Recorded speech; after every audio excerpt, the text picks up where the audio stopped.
लोग लगातार पेट्रोल वाली गाड़ियां खरीद रहे हैं, स्कूटी खरीद रहे हैं, बाइक्स खरीद रहे हैं और ऐसे में बहुत सारे लोगों ने तो लोन भी करवा लिया है ताकि आने वाले 5 सालों तक तो वो किश्तें भरेंगे। लेकिन ऐसे में लोगों ने ये सोचा कि आने वाले 10 नहीं तो 15 साल तक तो खुशी खुशी हम अपनी पेट्रोल वाली नई गाड़ियां चलाएंगे, क्योंकि 15 साल तक उन गाड़ियों का कुछ बिगड़ने वाला नहीं है। लेकिन ऐसे में एक बड़ा बयान सामने आता है। केंद्रीय परिवहन मंत्री नितिन गडकरी का एक बड़ा बयान सामने आया है कि आने वाले 5 सालों तक पेट्रोल वाली गाड़ियां आपको कहीं नहीं दिखेंगी। जी हाँ, ऐसा नहीं है कि हरियाणा में नहीं दिखेंगी, दिल्ली में नहीं दिखेंगी, बल्कि पूरे देश में आपको पेट्रोल वाली गाड़ियां नहीं देखने को मिलेंगी। और ऐसे में एक और बड़ी बात उन्होंने ये कही कि आने वाले समय में ग्रीन फ्यूल्स पेट्रोल की ज़रूरत खत्म कर देंगे, यानी कि हमारे देश में अब पेट्रोल आपको आने वाले 5 सालों तक देखने को नहीं मिलेगा। सबसे पहले आप ये बयान सुनिए जिसमें उन्होंने ये बात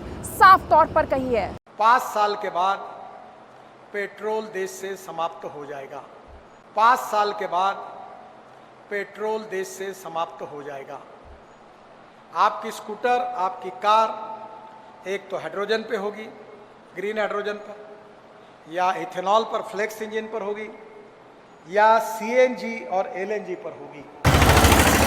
तो सुना आपने मंत्री जी क्या कह रहे हैं। हालांकि सुनने में मुझे जितना अटपटा लग रहा है उतना ही अचंभा आपको भी सुनने में लग रहा होगा, क्योंकि मंत्री जी ने साफ ये बात बोली है कि आने वाले 5 सालों तक आपको पेट्रोल की गाड़ियां नहीं देखने को मिलेगी। ऐसे में सवाल ये खड़े होते हैं कि अगर पेट्रोल की गाड़ियां नहीं है तो क्या होगा। क्या मंत्री जी जिन लोगों ने आज 10 लाख की, 15 लाख की, 20 लाख की गाड़ी नहीं खरीदी है, क्या मंत्री जी उन्हें बदलकर दूसरी गाड़ी देने वाले हैं या फिर क्या अल्टरनेटिव देने वाले हैं। ऐसे में एक बात यह भी है कि देखिए, पहले ही देश में लोग, आम आदमी पेट्रोल और डीजल के दामों से बहुत ज़्यादा परेशान है। बीच में एक बड़ा बयान आया था, i24 ने आपको एक्सक्लूसिवली उसकी जानकारी दी थी कि आने वाले कुछ सालों में, यानी कि 10 साल पुरानी पेट्रोल गाड़ी, 15 साल पुरानी डीजल गाड़ी पर बैन लग जाएगा, उन्हें जब्त कर लिया जाएगा। हालांकि जैसे जैसे हमने बात आगे बढ़ाई, जैसे हमने मुख्यमंत्री जी से सवाल किया तो उन्होंने कहा कि ऐसा अभी कुछ भी लागू नहीं किया जा रहा है। लेकिन ऐसे में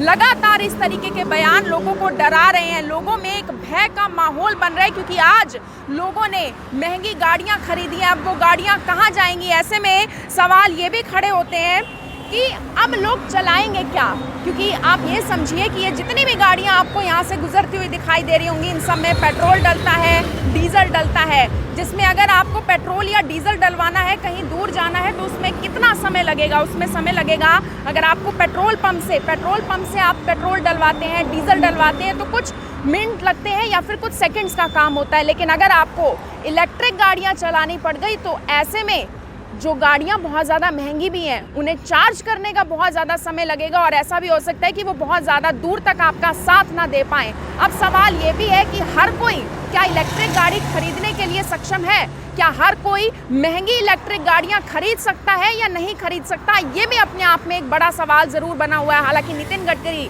जो कि खुद हाइड्रोजन वाली गाड़ी भी चलाते हैं, उनके पास एक खुद ऐसी गाड़ी है जो हाइड्रोजन से चलती है।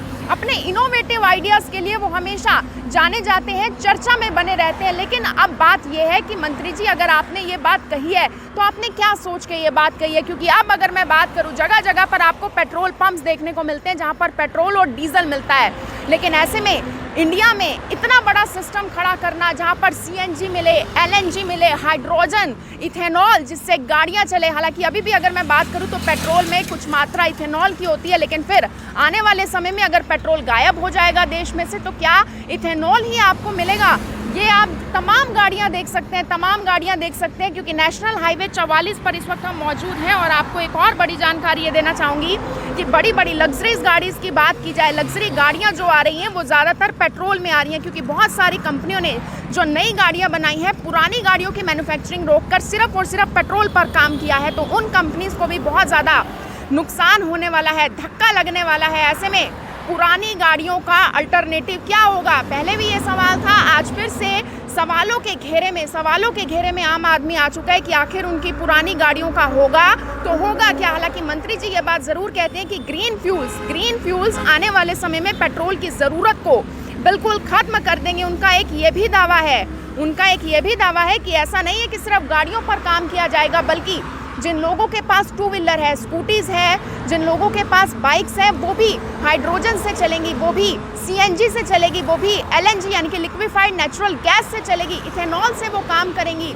यानी कि यहाँ पर एक बड़ी बात जो उन्होंने ये बोली है कि पूरे देश में आने वाले समय में, आने वाले लगभग 5 सालों में आपको पेट्रोल कहीं देखने को नहीं मिलेगा।